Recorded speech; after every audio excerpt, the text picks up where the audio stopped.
Hello everyone. अच्छा बच्चे, आज हम टॉपिक जो करने वाले हैं शुरू, बेटा इम्पॉर्टेंट टॉपिक है लेकिन बेटा सिंपल टॉपिक है। वो है internal and external aids in interpretation of statutes. बेटा अगर आपको ना इस चैप्टर के स्टार्टिंग में याद हो तो मैंने आपको स्टैट्यूटरी और नॉन स्टैट्यूटरी एड्स करवाए थे। अब हम कौन से एड्स कर रहे हैं? External and internal aids. तो बेटा इनमें से हम पहले करना शुरू करेंगे इंटरनल एड्स। ध्यान से समझना, बहुत सिंपल है, मेरी बात देखना। सबसे पहले है बेटा टाइटल। बेटा टाइटल ना दो तरह का होता है। एक को हम कहते हैं शॉर्ट टाइटल और एक को हम कहते हैं लॉन्ग टाइटल। जैसे बेटा अगर कंपनीज एक्ट की बात करो तो बेटा वैसे कंपनीज एक्ट का अगर मैं बताऊं लॉन्ग टाइटल मतलब पूरा नाम क्या है कंपनीज एक्ट का, तो वो है एन एक्ट टू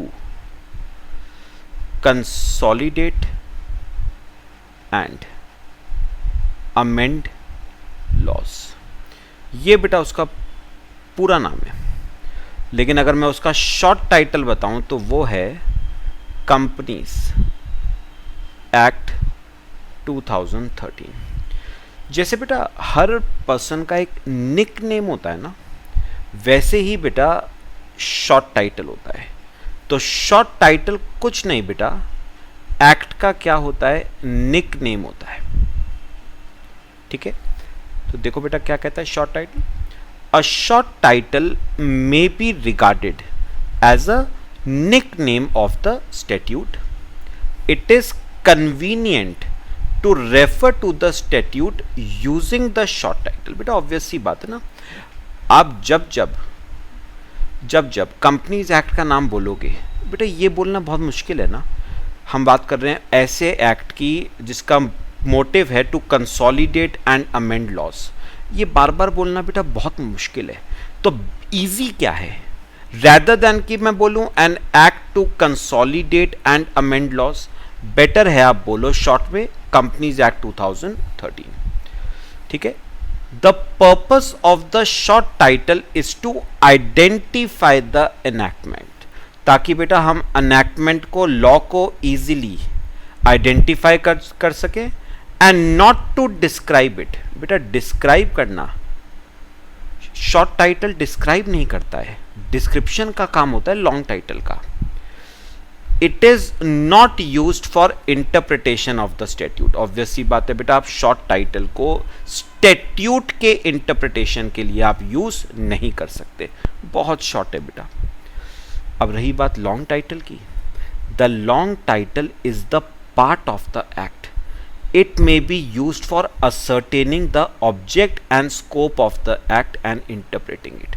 पता है बेटा, आप शॉर्ट टाइटल को तो इंटरप्रिटेशन के लिए आप यूज नहीं कर सकते, लेकिन आप लॉन्ग टाइटल को इंटरप्रिटेशन के लिए यूज कर सकते हो। बेटा लॉन्ग टाइटल बताता क्या है? लॉन्ग टाइटल बताता है ये एक्ट क्यों बनाया गया है, ऑब्जेक्टिव क्या है, इस एक्ट को बनाने के पीछे मोटिव क्या है, एक्ट को बनाने के पीछे पर्पस क्या है, इस एक्ट का स्कोप क्या है, ये सब आपको लॉन्ग टाइटल बताएगा। जैसे कंपनीज एक्ट बनाया गया है to consolidate and amend laws. ठीक है, रिलेटिंग टू कंपनीज, ऑब्वियस सी बात है, laws relating to companies. It may be use to resolve any ambiguity. तो याद रखना, अगर वर्ड्स में एम्बिग्विटी है, वर्ड्स का मीनिंग क्लियर नहीं है, तो आप लॉन्ग टाइटल को यूज कर सकते हो for interpretation of those words. However if the meaning is clear, मतलब एम्बिग्विटी नहीं है, then long title can not be use to override such clear meaning. यानी बेटा अगर याद रखना, अगर मीनिंग क्लियर है तो लिटरल इंटरप्रिटेशन यूज करेंगे हम। लिटरल इंटरप्रिटेशन को हम प्रेफरेंस देंगे ओवर लॉन्ग टाइटल। फिर हमें लॉन्ग टाइटल की मदद मांगने की जरूरत क्या है? अगर हम लिटरल इंटरप्रिटेशन करके वर्ड्स के मीनिंग को समझ पा रहे हैं बेटा, फिर क्यों जरूरत है आपको लॉन्ग टाइटल की? ठीक है ना बेटा? मैंने आपको देखो एग्जाम्पल भी दिए हैं बेटा, एक दो छोटे छोटे। शॉर्ट टाइटल का बेटा, कंपनीज एक्ट की शॉर्ट टाइटल क्या है? Companies act 2013। देखा जाए तो लॉन्ग टाइटल इसकी क्या है? An act to consolidate and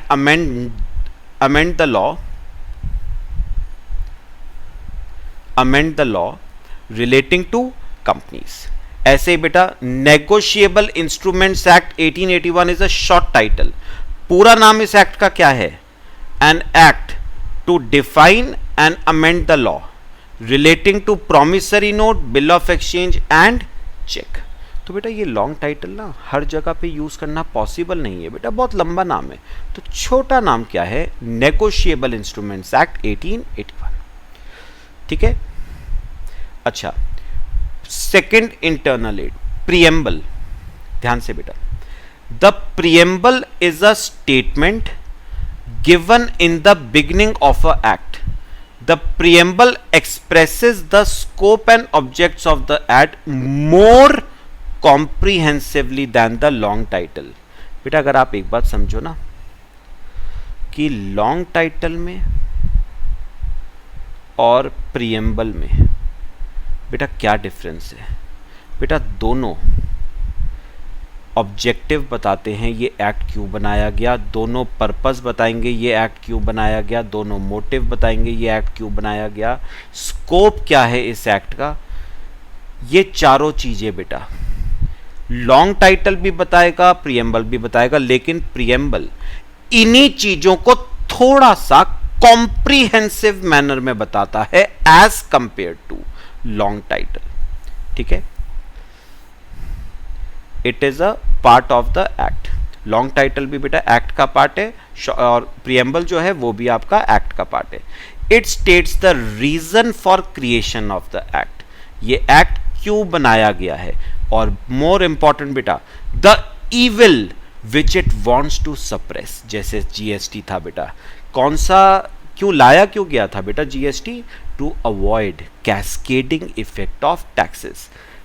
तो ऐसा कौन सा मिसचीफ है, इविल मतलब मिसचीफ, जिसको सप्रेस करने के लिए ये लॉ बनाया गया है? वो कहां पर लिखा होगा? प्रीएम्बल में।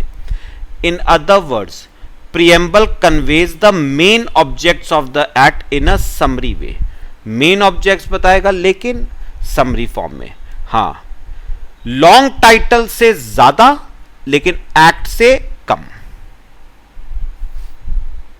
It can be used to read the mind of the legislature. बेटा आप ना प्रीएम्बल पढ़ के पता कर सकते हो कि लॉ मेकर का इस स्टैट्यूट को, इस इनैक्टमेंट को, इस एक्ट को बनाने के पीछे मोटिव क्या रहा होगा। यह आप प्रीएम्बल पढ़ के आप पता कर सकते हो। इफ अ वर्ड और a phrase has more than one meaning and a doubt arises as to which of the two meanings is intended in the act, preamble can and ought to be referred in order to arrive at a proper construction। तो बेटा अगर कोई word या phrase है जिसके दो या दो से ज्यादा मतलब निकल रहे हैं तो आप प्रीएम्बल को यूज कर सकते हो इन ऑर्डर टू जज इंटेंशन ऑफ द लेजिस्लेचर। ठीक है, प्रॉपर कंक्लूजन पे अराइव कर सकते हो। देखो बेटा एक एग्जांपल भी दिया है मैंने।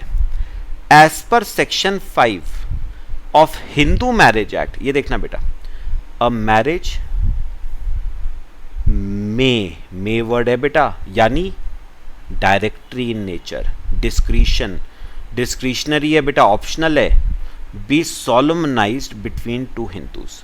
बेटा हिंदू मैरिज एक्ट का ना सेक्शन 5 क्या कहता है? हिंदू और हिंदू दोनों मिलके मैरिज कर सकते हैं। मतलब बेटा मे वर्ड यूज किया है ना तो ऑप्शनल है। A marriage may be solemnized between two Hindus, मतलब दो हिंदूज मिलके अगर शादी करना चाहें तो कर सकते हैं। लेकिन बेटा, लेकिन आपको पता है हिंदू मैरिज एक्ट का प्रिएम्बल क्या कहता है, ऑब्जेक्टिव क्या था हिंदू मैरिज एक्ट बनाने का? बेटा, हिंदू मैरिज एक्ट बनाने का इंटेंशन था ताकि मैरिज सिर्फ और सिर्फ किसकी हो बेटा? हिंदूज की। ये देखो, as per the preamble Hindu marriage act is an act to amend and codify the law relating to marriage of Hindus. मतलब एक बात समझो बेटा, एक हिंदू और एक क्रिश्चियन क्या बेटा मैरिज कर सकते हैं? As per Hindu marriage act कर सकते हैं बेटा। मे वर्ड लिखा हुआ है ना, मतलब दो हिंदू आपस में चाहें तो मैरिज कर सकते हैं, नहीं चाहें तो ना करें। तो हिंदू और क्रिश्चियन मैरिज कर सकते हैं। लेकिन अगर हम प्रिएम्बल पढ़ें हिंदू मैरिज एक्ट का तो वो कहता है कि this law only relates to marriage of Hindus, मतलब प्रिएम्बल के हिसाब से दो हिंदूज मिलके ही मैरिज कर सकते हैं एज पर प्रिएम्बल। तो बेटा बात समझ आ रही है? सेक्शन कुछ और कह रहा है, सेक्शन कह रहा है मे, मतलब दो हिंदूज चाहें तो मैरिज कर सकते हैं, और प्रिएम्बल कहता है ये एक्ट सिर्फ और सिर्फ हिंदूज की मैरिज से डील करता है। तो क्रिश्चियन की तो बात ही नहीं आती ना बेटा। यानी प्रिएम्बल के हिसाब से दो हिंदूज ही मैरिज कर सकते हैं, ये एज पर प्रिएम्बल है और ये एज पर सेक्शन 5 है। ठीक है, किसकी बात माने बेटा? ये तो एम्बिग्विटी अराइज कर गई। ठीक है, तो बेटा उन्होंने कहा प्रिएम्बल की बात मानी जाएगी। भाई प्रिएम्बल क्या बताता है आपको? जिन पर्पसेस के लिए ये एक्ट क्या किया गया था, बनाया गया था बेटा, प्रिएम्बल की बात मानी जाएगी। तो बेटा याद रखना, सेक्शन 5 जो ये कह रहा है ना, याद करना, may can be used as shall. तो हम मे को मे की तरह नहीं, हम मे को शैल की तरह पढ़ेंगे बेटा। ठीक है, मे को हम किसकी तरह पढ़ेंगे? शैल की तरह। Rule of exceptional construction. तो सेक्शन कहता है हिंदू और क्रिश्चियन कर सकते हैं मैरिज, लेकिन प्रिएम्बल कहता है ये एक्ट सिर्फ और सिर्फ हिंदूज की मैरिज से डील करता है।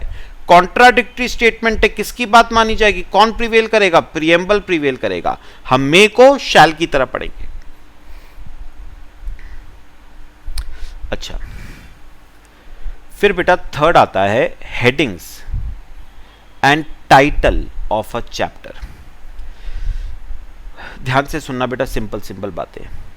अ number of sections covering a particular subject are grouped together in the form of a chapter. तो बेटा उन्होंने पता है क्या कहा? जितने भी सेक्शंस हैं, जितने भी सेक्शंस हैं आपके एक्ट में, कंपनीज एक्ट में 470 सेक्शंस हैं, जितने भी सेक्शंस हैं आपके एक्ट में बेटा, और उनमें से जो सेक्शन एक पर्टिकुलर टॉपिक को, सब्जेक्ट को कवर करता है, उन्हें क्या करो? आपस में ग्रुप कर दो, उन्हें आपस में ग्रुप कर दो। तो ये कह रहा है जितने भी सेक्शंस हैं आपके एक्ट में, उनको उनमें से ना छांट लो, ग्रुप्स बना लो। जो सेक्शंस एक टॉपिक से रिलेटेड है वो अलग आ गए, जो सेक्शंस दूसरे टॉपिक से रिलेटेड है वो अलग आ गए। ठीक है, और उसे हम नाम देंगे एक चैप्टर का। ठीक है, तो जितने भी सेक्शंस एक पर्टिकुलर टॉपिक से रिलेटेड हैं वो सेक्शंस कलेक्टिवली क्या कहलाएगा? आपका चैप्टर कहलाएगा। Each chapter is given a heading which represents subject matter dealt with in this chapter.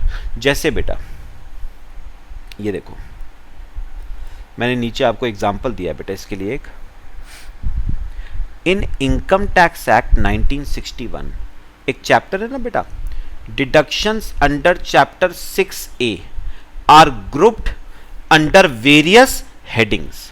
तो बेटा हमने क्या करा, सुनो सुनो, अब आपने पढ़ा हुआ है ना बेटा, काफ़ी सारे सेक्शंस है आपके इस चैप्टर में। 80C है, CCC, CCD 1 है, CCD 1B है, 2 है ना, 80D है, DD है, DDB है, 80E है, 80G है, GGB है, GGC है, बहुत सारे सेक्शंस है बेटा। मैं आपको अगर बताऊं ना, हमने क्या करा, हमने पहले क्या करा, जितने भी सेक्शंस इनकम टैक्स एक्ट 1961 में थे, उन सेक्शंस में से डिडक्शन से रिलेटिंग जो सेक्शंस थे उनको आपस में ग्रुप कर लिया बेटा।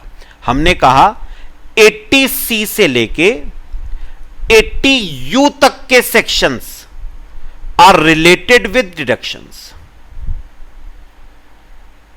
बात समझो बेटा, हमने कहा 80C से लेके 80U तक के sections are related with deductions, ठीक है। फिर हमने क्या करा, फिर हमने ना इन 80C से 80U तक के सेक्शंस को ना कुछ पार्ट्स में बांटा। जैसे मैं अगर आपको बताऊं बेटा, इसमें ना इस चैप्टर में मेन 2 तरह के पार्ट्स हमने करे, पता है कौन कौन से। एक है, ये देखो बेटा मैंने लिखा हुआ है, एक है deduction in respect of certain investments, मतलब वो डिडक्शंस जो आपको इन्वेस्टमेंट करने पे मिलती है, जैसे 80C, 80CCC, 80CCD।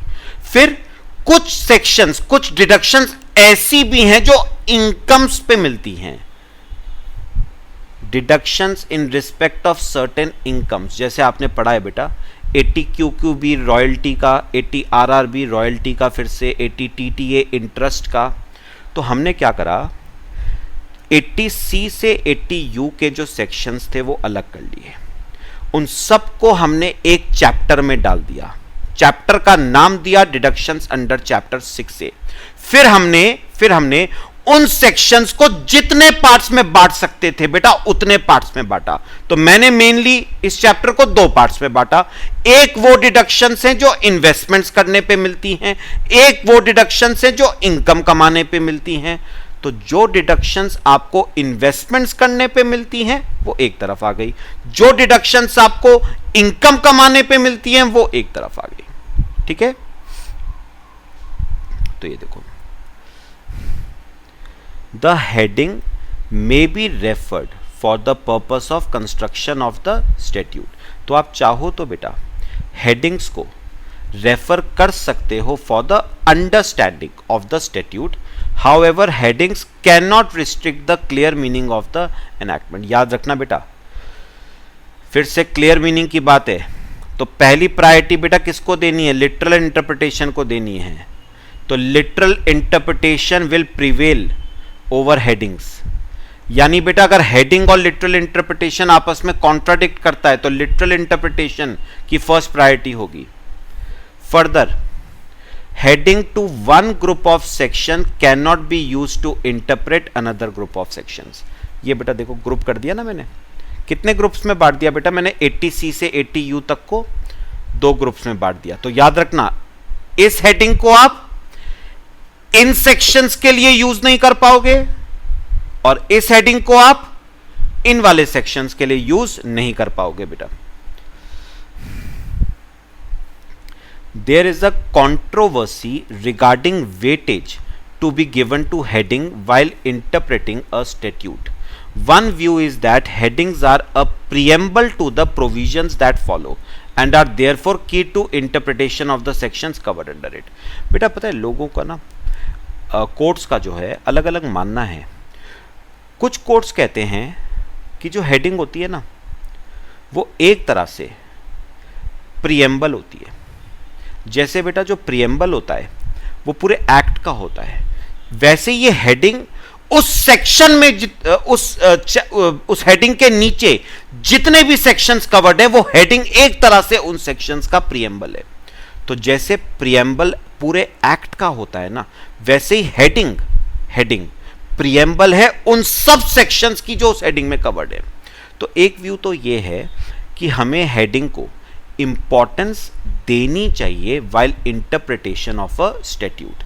लेकिन बेटा कई कोर्ट्स का मानना क्या है, the other view considers that headings may be referred only when enacting words are ambiguous. मतलब कई लोगों का मानना यह है कि लिटरल इंटरप्रिटेशन को हमें प्रायोरिटी देनी चाहिए over heading.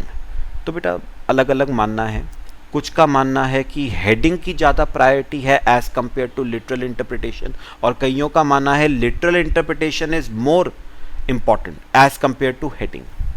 Further, heading cannot cut down neither extend the plain meaning of the words in a statute. लेकिन एक बात याद रखना, हेडिंग जो हैं उन्हें आप चाहो तो इंटरप्रिटेशन के लिए यूज करो, लेकिन हेडिंग किसी भी हालत में बेटा रियल मीनिंग जो होगा ना, प्लेन मीनिंग जो होगा, उसको ना तो एक्सटेंड कर सकती हैं ना कट कर सकती हैं, यानी रिस्ट्रिक्ट कर सकती हैं। समझ आया बेटा? फिर आता है बेटा हमारा fourth internal aid, marginal notes. बहुत सिंपल बात है बेटा। देखो ये मार्जिनल नोट्स क्या होते हैं। Generally marginal notes are printed at the left hand margin of the section in an enactment. तो किस साइड पे प्रिंट करे जाते हैं बेटा? लेफ्ट हैंड साइड पे। But acts published by private publishers show them at the top of the section. लेकिन जो बेटा एक्ट्स प्राइवेट पब्लिशर्स पब्लिश करते हैं वो टॉप पे दिखाते हैं, सेक्शन के टॉप पे। होते क्या है देखना, marginal notes are essentially a heading और टाइटल टू द सेक्शन। बेटा सुनो, अगर मैं आपसे पूछूं बेटा हेडिंग में और मार्जिनल नोट्स में क्या डिफरेंस है, मैं आपको एक्सप्लेन करता हूं बेटा। जैसे बेटा देखो सुनो, जैसे आपका सेक्शन, 2 मिनट बेटा, जैसे बेटा आपने heading the deduction in respect of incomes, तो ये तो हो गई बेटा हेडिंग। अब मैंने कहा था ना हेडिंग के नीचे वो सारे सेक्शंस आएंगे जो उस हेडिंग से डील करते हैं। जैसे 80 QQ भी आ जाएगा, ये है रॉयल्टी ऑफ ऑथर पे, ऑथर की royalty, copyrights, royalty on copyrights.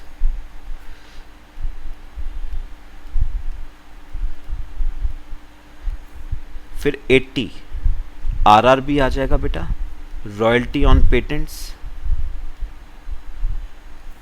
फिर 80 TTA आ जाएगा, इंटरेस्ट। तो बेटा ये जो है ना, ये जो है ये हेडिंग है, ये हेडिंग है। और जो बेटा ये है ना, ये मार्जिनल नोट्स है। या आप चाहो तो मार्जिनल नोट्स को सिंपल वर्ड्स में सब हेडिंग कह सकते हो। हेडिंग के नीचे जो हेडिंग आ रही है बेटा, सेक्शन की हेडिंग, आप एक तरह से सब हेडिंग कह लो, लेकिन लॉ की लैंग्वेज में उसे मार्जिनल नोट्स कहा जाता है। ठीक है, marginal notes summarise the effect of a section. However, courts have different views regarding the use of marginal notes in construction of a statute. One view is that marginal notes cannot be referred for the purpose of constructing a statute. However, some are of the opinion that when words are ambiguous, then marginal notes may be used to understand the intention of the legislature. फिर से बेटा अलग अलग courts हैं, अलग अलग opinion है। कईयों का मानना है हम मार्जिनल नोट्स को नहीं रेफर कर सकते for the purpose of interpretation. कईयों का मानना है कि अगर वर्ड्स एम्बिगुअस हैं, वेग हैं, क्लैरिटी नहीं है, तो मार्जिनल नोट्स को यूज किया जा सकता है for ascertaining the intention of law maker.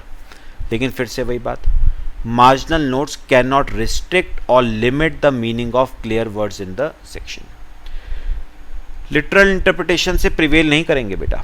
ऐसे ही बेटा अब एक और एग्जांपल अगर मैं इसमें दूं आपको, जैसे इनकम टैक्स एक्ट में बेटे आपने अलाउंसेस पढ़े हुए हैं। तो अलाउंसेस तो बेटा क्या हैं? अलाउंसेस तो हेडिंग है। अब इसी के नीचे सेक्शन 1013A है, हाउस रेंट अलाउंस। 1014 है स्पेशल अलाउंसेस, फिर है फुली टैक्सेबल, फिर है फुली एग्जेम्प्ट। तो बेटा ये तो हो गई हेडिंग, ये तो हो गई हेडिंग, और ये जो लिखा हुआ है बेटा, ये क्या है? मार्जिनल नोट्स, सब हेडिंग्स। ठीक है। फिर बेटा अगला इंटरनल एड आता है डेफिनेशनल क्लॉज। सिंपल वर्ड्स में तो बोले तो डेफिनेशंस। डेफिनेशन बेटा, डेफिनेशन 3 तरह की होती हैं। एक तो स्टैट्यूटरी डेफिनेशन होती है, एक एग्जॉस्टिव डेफिनेशन होती है, और एक इंक्लूसिव डेफिनेशन होती है। क्या होती है स्टैट्यूटरी? बेटा स्टैट्यूटरी सिंपल वर्ड्स में बोलो, any definition that is contained in a statute. Act में जो डेफिनेशन लिखी हुई है, ठीक है, रिस्पेक्टिव एक्ट में जो डेफिनेशन लिखी हुई है, that is a statutory definition. ठीक है। तो वेयर द वर्ड और a expression is defined in a statute, it is that meaning alone which must be given to it. तो बेटा बात खत्म हो जाती है। अगर कंपनी की डेफिनेशन कंपनीज एक्ट 2013 में डिफाइंड है, तो वही मतलब आपको कंपनी को देना पड़ेगा पूरे कंपनीज एक्ट 2013 में। The courts can not ignore the statutory definition. बेटा स्टैट्यूटरी डेफिनेशन इग्नोर नहीं करी जा सकती है, and speculate as to what is the true meaning of that word और एक्सप्रेशन। बेटा एक बात बताओ, घर में छोरा शहर में ढिंडोरा। अब एक बात बताओ, कंपनीज एक्ट 2013 में जो डेफिनेशन मेंशन्ड है, उसके लिए बेटा मेरे को डिक्शनरी मीनिंग देखने की क्या जरूरत है, या मुझे कोई और एक्ट रेफर करने की क्या जरूरत है? बेटा वही डेफिनेशन आपको लेनी पड़ेगी पूरे कंपनीज एक्ट 2013 में। A word defined in the act bears the same meaning throughout the act.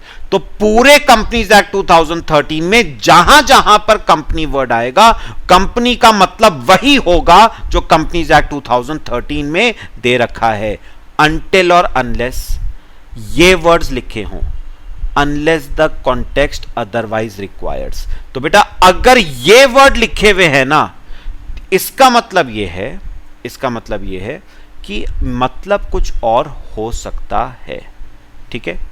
That is the given definition would be applied wherever that defined word is used in body और of statute. तो बेटा बस एक बात याद रखना, पूरे act में अगर कोई वर्ड एक्ट में डिफाइंड है, डेफिनेशन दे रखी है एक्ट में, तो पूरे एक्ट में जहां पर वो वर्ड आएगा, आपको वही मतलब लेना पड़ेगा जो एक्ट में गिवन था, unless the context otherwise requires.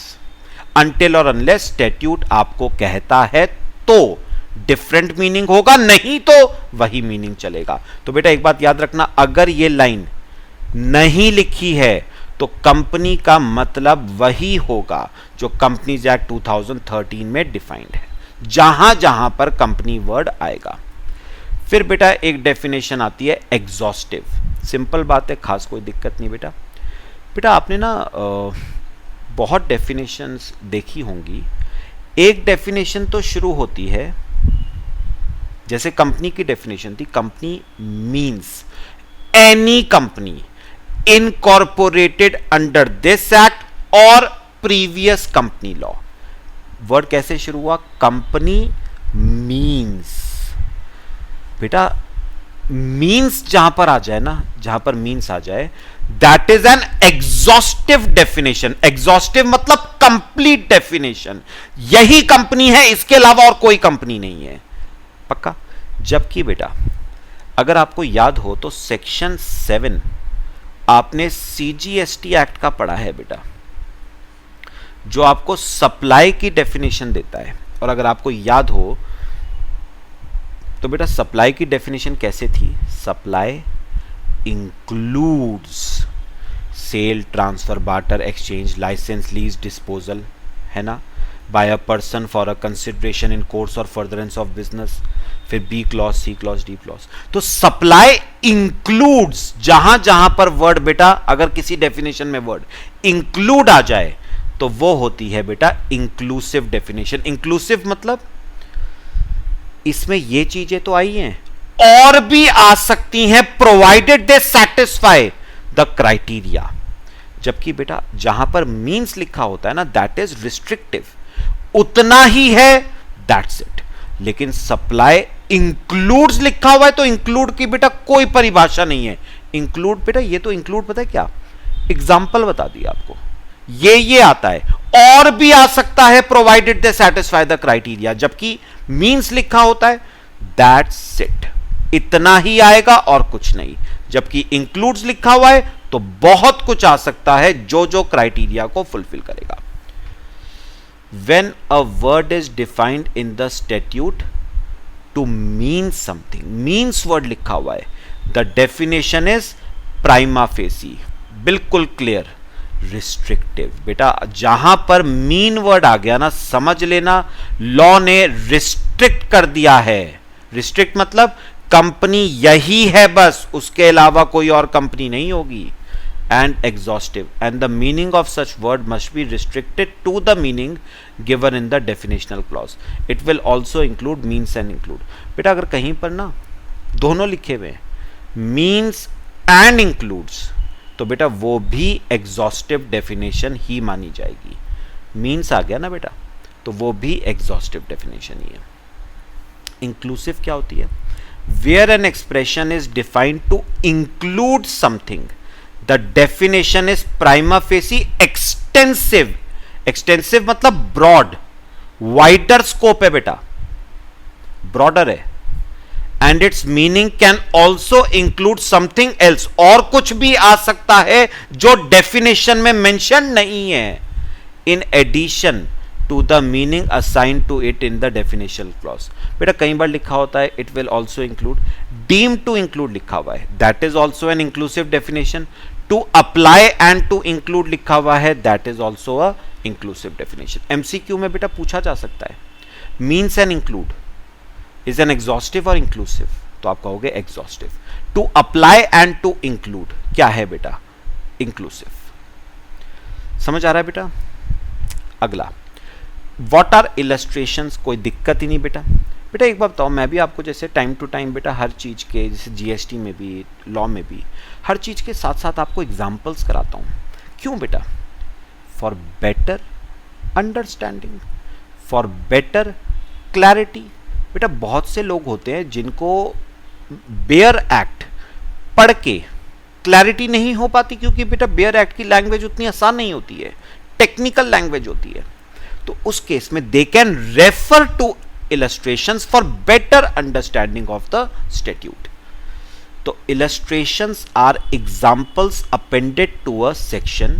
Illustrations are inserted to clarify the scope and object of the section. तो इसका purpose क्या होता है? clarification. Illustrations depict the intention of the legislature, where language of a section is likely to perplex an ordinary reader. The legislature adds illustration so as to explain the purpose of the section. तो बेटा कई बार ना law maker क्या करता है, law maker को अगर लगता है ना कि यार ये सेक्शन की जो लाइंस है वो एक ऑर्डिनरी रीडर को, एक लेमैन को उतनी क्लियर नहीं हो पाएंगी, तो वो उसी सेक्शन के साथ कुछ इलस्ट्रेशंस भी ऐड कर देता है for better understanding, better clarification of that section. Illustrations form part of the statute. बेटा वो statute का ही हिस्सा होती हैं, but illustrations cannot prevail a section. मतलब बेटा सेक्शन बड़ा की illustration, सेक्शन बड़ा बेटा। illustration सिर्फ clarification के लिए हैं, they cannot supersede a section. If there is a dispute between section and illustration, section shall prevail. Obvious सी बात है बेटा, सेक्शन बड़ा होता है एज कंपेयर टू इलस्ट्रेशन। ठीक है, फिर आता है बेटा वर्ड प्रोविजो। जैसे बेटा आपने ना कई बार लॉ में देखा होगा, ऐसे लिखा होता है प्रोवाइडेड दैट। तो बेटा जहां पर प्रोवाइडेड दैट लिखा होता है ना, that means a proviso. Proviso मतलब बेटा कोई कंडीशन इंपोज करना, प्रोवाइडेड दैट कोई कंडीशन इंपोज करना, या कोई बेटा एक्सेप्शन बताना। हम लॉ पढ़ते हैं हर जगह पे, टाइम टू टाइम बेटा आपको एक्सेप्शंस आती हैं, तो exceptions are denoted by the word proviso. The proviso to a section provide some special treatment to a part of the main section. It qualifies something already stated in the main body of the section which would have been within its purview if the proviso was not there. तो बेटा basically proviso क्या करता है, section को qualify करता है। Proviso section को क्या करता है, क्वालिफाई मतलब कंडीशनल, क्वालिफिकेशन मतलब कंडीशनल। जैसे बेटा आपने कोई कंडीशन इंपोज कर दी, या कोई आपने, मैंने ऊपर बताया था ना, एक्सेप्शन आपने डाल दिया कोई। ठीक है, in other words proviso is provided to qualify और क्रिएट एन एक्सेप्शन। क्वालिफाई मतलब कंडीशन डालना, और create an exception to what has already been stated in the main body of the section. फिर ordinarily scope of proviso is limited to the subject matter contained in the main section. तो याद रखना बेटा, proviso का जो scope है, आप जो कंडीशन बताओगे या जो एक्सेप्शन बताओगे आप, वो बेटा ऑब्वियस सी बात है वो मेन सेक्शन से ही रिलेटेड होगी। Proviso can not supersede. भाई प्रोविजो में आप जो भी कंडीशन लिखोगे, एक्सेप्शन लिखोगे, वो मेन सेक्शन से ही तो रिलेटेड होगा ना। तो scope of the proviso is limited to the subject matter contained in the main section. However, some cases have arisen in which courts held that proviso is to be read as a separate provision,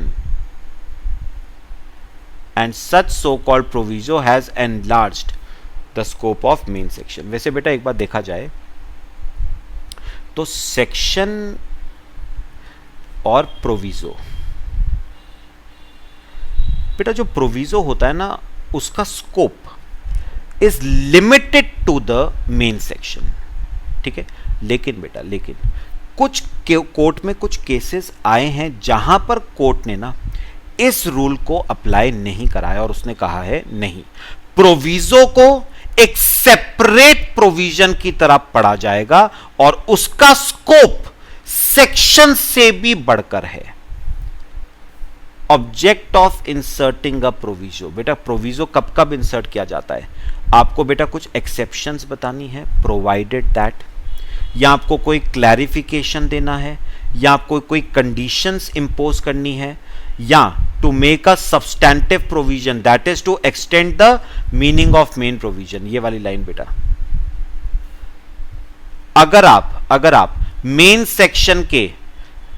section के scope को बढ़ाना चाहते हो तो आप word proviso वहां पर add कर सकते हो। अगर आप मेन सेक्शन के स्कोप को वाइडन करना चाहते हो, आप प्रोविजो का बेटा यूज कर सकते हो। बाकी बेटा एक प्रोविजो होता है, एक एक्सेप्शन होती है, और एक सेविंग क्लॉज होता है। तीनों में क्या डिफरेंस है बेटा? प्रोविजो तो मैंने बता ही दिया, proviso is used to remove special cases from general enactment and to provide them specially. जैसे एक्सेप्शंस होती हैं, कंडीशंस होती हैं बेटा, exceptions are a part of proviso only, मतलब proviso includes exceptions as well as clarifications, conditions, जबकि exceptions are not a part of proviso। तो बेटा ऐसा कह सकते हो ना, exceptions are a part of proviso, but proviso is not a part of exception. ज्यादा बड़ा स्कोप किसका है? प्रोविजो का. प्रोविजो में एक्सेप्शन भी आएगी और भी बहुत सारी चीजें आएंगी, क्लैरिफिकेशन, कंडीशंस, सब्सटैंटिव प्रोविजन, जबकि एक्सेप्शन में सिर्फ एक्सेप्शंस आएंगे. Exception is intended to restrain the enacting clause to a particular class. अच्छा, अब रही बात बेटा ये सेविंग क्लॉज क्या होता है, ये मैं आपको ऐसे ही समझाता हूं बेटा. बेटा सेविंग क्लॉज क्या होता है? जैसे कोई नया लॉ आता है तो पुराने लॉ को बेटा स्क्रैप कर दिया जाता है. लेकिन बेटा लेजिस्लेचर का इंटेंशन क्या है? वो पूरे लॉ को स्क्रैप नहीं करना चाहती है. इंस्टेड उस सेक्शन में से या उस प्रोविजन में से थोड़ा पार्ट स्क्रैप करना चाहती है, बाकी पार्ट बचाना चाहती है. सेविंग, बचाना. तो बेटा अगर नया लॉ आता है तो पुराने लॉ को क्या कर दिया जाता है? स्क्रैप. लेकिन लेजिस्लेचर का इंटेंशन क्या है? पूरे लॉ को खत्म ना किया जाए, पार्ट ऑफ द लॉ खत्म कर दिया जाए और पार्ट ऑफ द लॉ को रिटेन कर लिया जाए, बचा लिया जाए. That is known as saving clause. Saving clause is used to preserve, बचाना, from destruction of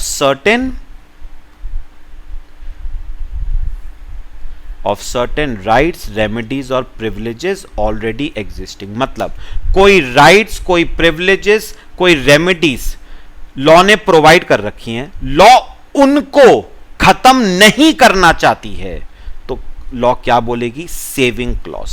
this is a saving clause. फिर बेटा अगला जो इंटरनल एड आता है दैट इज एक्सप्लेनेशन. सिंपल बात बेटा, एन एक्सप्लेनेशन इज अ क्या बेटा? क्लैरिफिकेशन. तो एक्सप्लेनेशन कुछ नहीं है, क्लैरिफिकेशन है. किसका? लेजिस्लेटिव माइंड का. मतलब लॉ मेकर जो लिखना चाहता था वो उस चीज का क्या दे रहा है? क्लैरिफिकेशन दे रहा है, बेटर अंडरस्टैंडिंग के लिए. It explains the meaning of the words contained in the section. An explanation is not a substantive provision. मतलब बेटा explanation का स्कोप सेक्शन से बढ़कर नहीं हो सकता, तो explanation हमेशा सेक्शन से कम ही रहेगी बेटा. अगर ambiguity अराइज करती है तो सेक्शन प्रिवेल करता है. It cannot be so constituted so as to widen the ambit of the section. Explanation section के स्कोप को वाइडन नहीं कर सकती बेटा. It cannot take away a statutory right given under the act or become a hindrance in the working of the act. बेटा ये आपको सिर्फ एक बेटर अंडरस्टैंडिंग के लिए दी जाती हैं ताकि आपके लिए लॉ समझना आसान रहे, क्योंकि बेयर एक्ट की जो लैंग्वेज है वो कंपैरेटिवली टेक्निकल होती है. पर्पस क्या है एक्सप्लेनेशन का? To clarify any ambiguity in the main section, to explain the meaning of the section, to make section more meaningful and purposeful, to include or to exclude something from it. ठीक है बेटा. फिर आते हैं बेटा schedules. What is the schedule? जैसे schedule 3, revise schedule 3 आपका. Schedules are appended at the end of the act. ये सबसे लास्ट में होते हैं बेटा एक्ट के. Schedule contain details with respect to a particular subject matter. जैसे आपका रिवाइज्ड शेड्यूल 3 है, वो कौन से मैटर से रिलेट करता है बेटा? डील करता है प्रिपरेशन ऑफ फाइनेंशियल स्टेटमेंट से.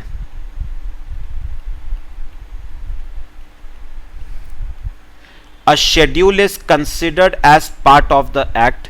A schedule is given as much force as is given to any provision contained in the section.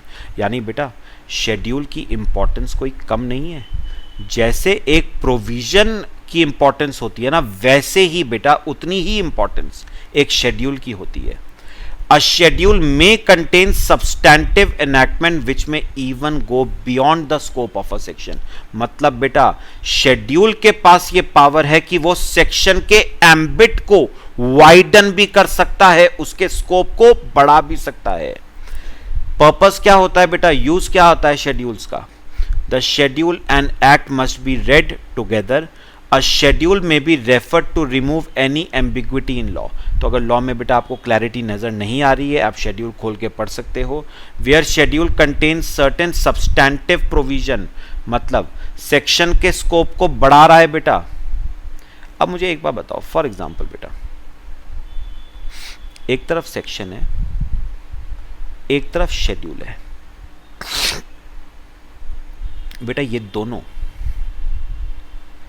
Act का पार्ट है, ये दोनों एक्ट का पार्ट है। और बाय चांस बेटा इन दोनों में कॉन्फ्लिक्ट आ जाता है, इन दोनों में कॉन्फ्लिक्ट आ जाता है, क्या किया जाए बेटा? बेटा अगर मैं बोलूं कि section will prevail over schedule या schedule will prevail over section, वो गलत होगा बेटा, क्योंकि दोनों ही एक्ट का पार्ट है। एक को नाराज करके दूसरे को खुश नहीं कर सकते आप बेटा।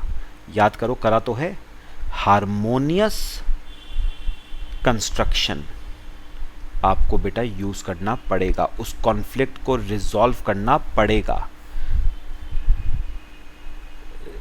Where schedule contains certain substantive provisions and prescribes certain conditions in addition to the main section, then harmonious construction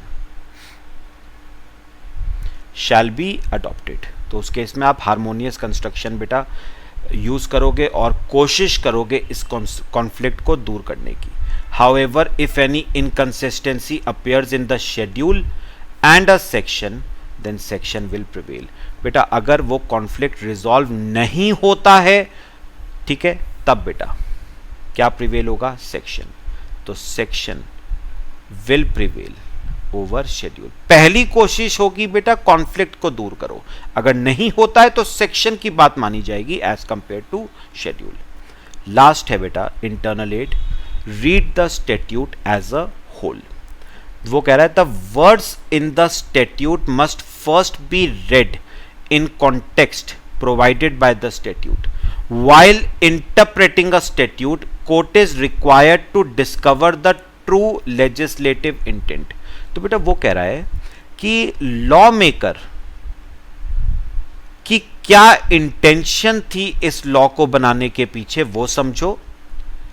A statute is best interpreted when we know why it was enacted। तो बेटा अगर आपको interpretation करनी है statute की, तो आपको पता होना चाहिए कि ये लॉ बनाया क्यों गया है। एक बार क्यों का जवाब आपको मिल जाएगा ना बेटा, इंटरप्रिटेशन बहुत आसान हो जाएगी।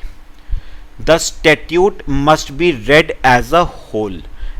पहले तो एज अ होल पढ़ो, उसका ऑब्जेक्ट क्या था, पर्पस क्या था, क्यों बनाया गया है, ऐसा क्या ईविल था जिसको सप्रेस करने के लिए ये सेक्शन बनाया गया है, लॉ बनाया गया है। फिर सेक्शन बाय सेक्शन पढ़ो, क्लॉज बाय क्लॉज पढ़ो, फ्रेज बाय फ्रेज पढ़ो, वर्ड बाय वर्ड पढ़ो। सिंपल वर्ड्स में बोले तो पूरा बेयर एक्ट चार्ट मारो, ठीक है बेटा। One needs to take into consideration the scheme of the act, and for this purpose statute must be read in its entirety. Every word used in the provision is to be construed with reference to other words used in the act। समझ आता है बेटा? Nocitor a socis।